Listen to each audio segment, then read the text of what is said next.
So what the plan is, I want to try to use the foam sheets in Bel Air for the streets and the sidewalks, but one of the problems that I have is where two sheets are coming together, you have the seam. I don't know if you can see here.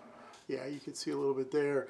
And I was trying to figure out how can I best eliminate that, hide it, or whatever. And so one of the things I saw a video somebody did on YouTube about using this AK Asphalt.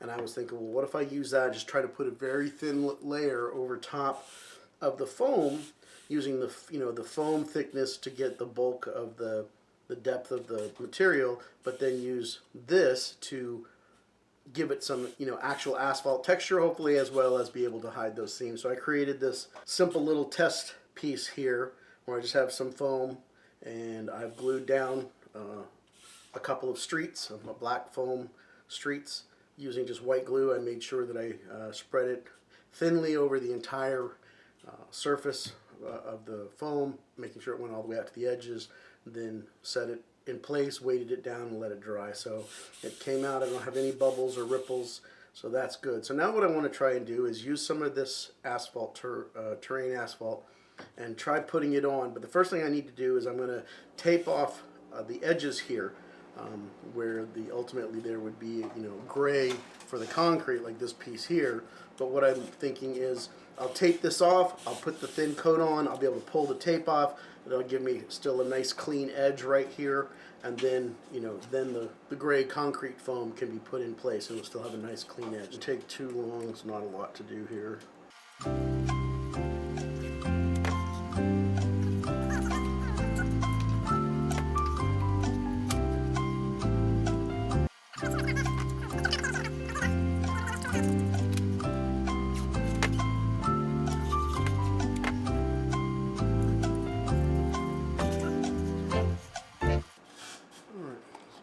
Stuff, I don't know if you can see here, it's pretty liquidy. I've got a bunch of different palette knives here.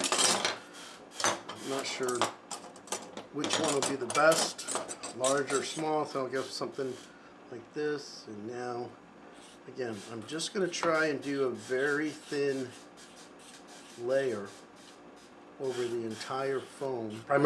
The number one thing is to hide the seam. Number two thing is to give me a little bit of texture so it isn't the road doesn't seem to be unnaturally smooth. Okay. I'm not really sure how long this will take to dry, but I'm going to let that dry. Actually, before I do that, I'm going to go ahead and pull this tape off. This is giving me a nice clean edge, hopefully. Alright, we'll let that dry and then we'll take a look at how it turned out. Okay, it's not fully done drying yet, but I'm an incredibly impatient person. I don't know if you can tell here, but it definitely has hidden the line, I think, quite well. And it's given some interesting texture to the road. So I'm really pleased with how the product is working.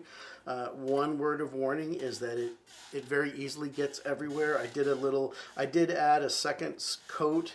I had missed a little spot, so I went to touch it up, and as you can see, this was after I'd pulled the tape off. I should have put more tape down. This is just a trial and error. I said, what the hell? And anyway, so it gets everywhere very quickly. I've had to clean up, and so word of warning, but I do like the results that I'm getting. So now I'm just going to, part of what I want to do is I want to make sure not only does this work in terms of covering the line and giving me the texture that I'm looking for, but I also want to know is I want to use this to try some weathering. So I've put the tape down here. I'm just going to put a single white line down the middle to indicate the lane separator, and I'm just using the good old sponge it on technique to give the line a faded look. After I get the line done, then I will do one on this side as well. I will go ahead and try some weathering powders and whatnot just to try to give the road a nice weathered look. I'm also curious to see, since this isn't 100% dry yet, I mean, only right here is where I added a little bit more, so I think hoping the rest of it is quite dry, but we're going to see how dry it is once I go to pull the tape up. Another thing that I noticed is that if you can feel the texture. You can really feel the texture that it added. So I don't know if anybody will ever be able to see it, especially since the roads here in Bel Air that I'm doing are a fair amount away from the aisle. So it's not like it's going to be under close scrutiny, but to just give comment on the AK Asphalt product, I do like what it has done. So now let's take this up and see if we're going to end up with good. Doesn't seem to be pulling any of the asphalt up. Okay, excellent, excellent. So, like I said, once this all gets fully dried, I'll put one. I shouldn't have done it through the intersection. Okay, don't yell at me. Yeah, I wasn't thinking. Again, this is just trying stuff out. So I am going to go ahead and let this dry fully. I'll do the striping, and maybe I'll try to do something with that center line through the intersection, or maybe I won't care about it.